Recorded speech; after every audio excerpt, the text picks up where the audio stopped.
Hello, this is a message to Kath Viner. I thought I'd cheer myself up by doing a message to you about the dying days of The Guardian and how it's looking for you so far.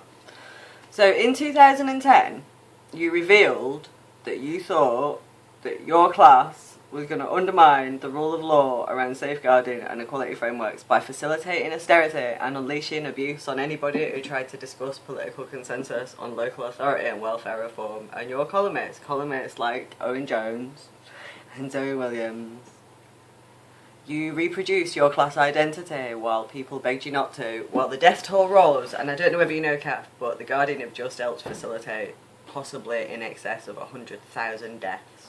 And you did so because you thought that the welfare state could be rolled back, and instead all that's happened is austerity has generated crisis and revealed the rule of law, and 100,000 of my class have died because your class didn't know how to adapt. So then what you did was you latched on to trans rights because you thought it was a good way to continue to feel good. And you thought, hang on, how can we feel good about being feminists and about being mediators for inequality if we've just helped and we're currently in the middle of helping facilitate the rolling back of the welfare state, especially now that we've put Jeremy Corbyn and his fascist little thugs near Downing Street. I know what we'll do. Trans rights will be virtuous like that.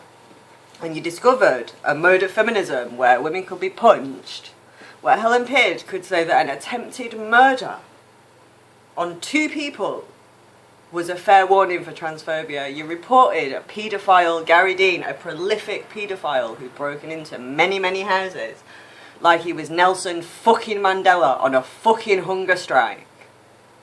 I want you to watch the news carefully around David Challoner and Amy Challoner. And I want you to understand that by latching on to the words TERF, you have just tried to complete your attempt to undermine safeguarding and equality frameworks by literally trying to assist paedophiles and sex offenders in getting access to the nation's children. Kath, do you know the reason that we don't buy your fucking paper? Because you gave up journalism, you gave up everything, because you wanted to reproduce a class identity. You've reproduced, because you've added a social dimension to political communication, you've had to reproduce abusive relations, and now women are being abused for knowing the difference between abusive behaviour and not, because your staff don't know the difference. And your staff were not aware of basic safeguarding, even though you've been the voice of our local authorities for the last 30 years, which reveals that you, at The Guardian, are why our children's services departments have been run into the ground. Your dying days as a newspaper are not going well, Kath. I know your trust fund was fat, but it's not that fat, and it's running out, and nobody buys your fucking paper. You're going to have to think about your survival, and you're going to have to think about the epitaph for The Guardian, and whether or not you really want this disgusting little echo chamber and this disgusting period to be the final days of what used to be a fine, fine newspaper.